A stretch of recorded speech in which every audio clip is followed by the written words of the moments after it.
Pada 25 Januari 1946, terjadi pertempuran Lengkong di Desa Lengkong, Banten. Pertempuran ini melibatkan pasukan Tentara Keamanan Rakyat (TKR) melawan pasukan Jepang yang masih tersisa setelah proklamasi kemerdekaan. Meskipun pasukan TKR mengalami kekurangan persenjataan dan amunisi, mereka berhasil menunjukkan semangat juang yang tinggi dalam mempertahankan kemerdekaan. Halo teman-teman semuanya, channel ini adalah tempat kita berbagi cerita dan momen sejarah untuk dikenang.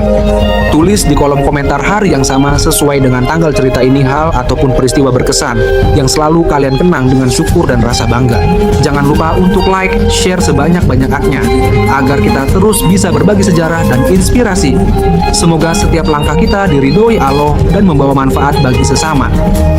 Pertempuran Lengkong adalah peristiwa bersejarah yang terjadi pada 25 Januari 1946 di Desa Lengkong, Serpong, Tangerang Selatan, Banten.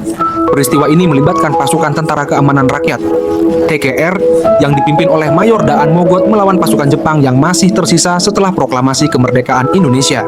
Setelah proklamasi kemerdekaan Indonesia pada 17 Agustus 1945, pasukan Jepang yang masih berada di Indonesia diharapkan dapat melucuti senjata mereka dan menyerah kepada pasukan TKR. Namun, beberapa pasukan Jepang masih enggan menyerahkan senjata mereka, sehingga terjadi ketegangan antara kedua belah pihak. Pada sore hari tanggal 25 Januari 1946, Mayor Daan Mogot memimpin sekelompok taruna dari Akademi Militer Tangerang menuju markas pasukan Jepang di Desa Lengkong untuk melakukan pembicaraan mengenai pelucutan senjata.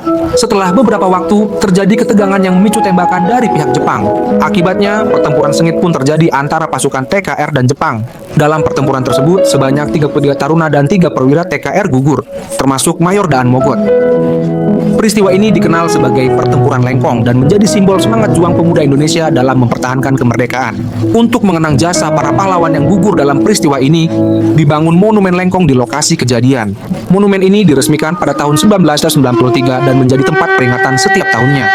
Selain itu, pada tahun 2005, Kepala Staf Angkatan Darat Jenderal TNI Ria Mizard Triacudu menetapkan tanggal 25 Januari sebagai Hari Bakti Taruna Akademi Militer untuk menghormati pengorbanan para taruna dan perwira TKR dalam peristiwa tersebut. Sumber cerita: Wikipedia, Pertempuran Lengkong, Kompas, peristiwa Lengkong, semangat pemuda yang tak pernah mati.